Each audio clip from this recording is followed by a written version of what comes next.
जी, बिस्मिल्लाहिर्रहमानिर्रहीम। बात करने जा रहे हैं हम क्रेब्स और सिट्रिक साइकिल, एसिड साइकिल। अच्छा, अब ये बहुत बड़ी है, छोटी नहीं है और ये बहुत ही इसे कहते हैं ना कॉम्प्लेक्स होती है, लेकिन यहाँ पे आपको सिर्फ ओवरव्यू दिया गया है। ठीक है, ये बता रहा है कि बस second stage of aerobic respiration is the pyruvic acid produced during glycolysis entering in the mitochondria. अब माइटोकॉन्ड्रिया क्या है? भाई माइटोकॉन्ड्रिया हमारे पास एक तरह का ऑर्गेनेल है जो आपके साइटोप्लाज्म में मौजूद होता है। इसका काम ये है कि वो आपको एटीपी एडेनोसिन ट्राइफॉस्फेट जनरेट करके देता है।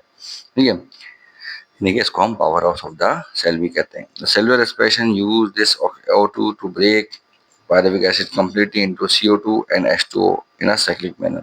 ऐसी बातें भी बता रही है कि सेलुलर रेस्पिरेशन जो होती है इसमें ऑक्सीजन शामिल होती है, ये पायरुविक एसिड को तोड़ देती है कार्बन डाइऑक्साइड और H2O के अंदर एक साइक्लिक मैनर का मतलब होता है बार बार ये प्रोसेस होता है।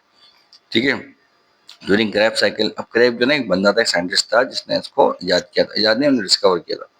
ठीक है, some ATP produce and some enzyme like NAD। ठीक है, इसमें हम nicotinamide, adenosine dinucleotide, FAD, flavin amide, flavin amide, adenosine dinucleotide are reduce redox reaction हुआ था, याद है वो, टू NADH2 एंड FADH2। यानी ये इसमें क्या आ रहा है, इलेक्ट्रॉन को कोरोना ने कैच किया है। अब ये जो है ना, ये याद रखिएगा, ये एक ऐसे मॉलिक्यूल्स हैं जो अगर टूटेंगे, NADH टूटेगा तो इसमें तकरीबन 3 ATP रिलीज होंगे और FADH2 टूटेगा तो इसमें से 2 ATP रिलीज होंगे। यानी कि समझ लें कि ये एक तरह की हमारे पास बैंक के अंदर हमने एक ऐसा जो है ना पैकेज कराया है कि जब ये टूटेगा तो ये बहुत ज़्यादा हमें फ़ायदा देगा। ठीक है ना, तो इसीलिए ये आपकी एनर्जी की करेंसी है।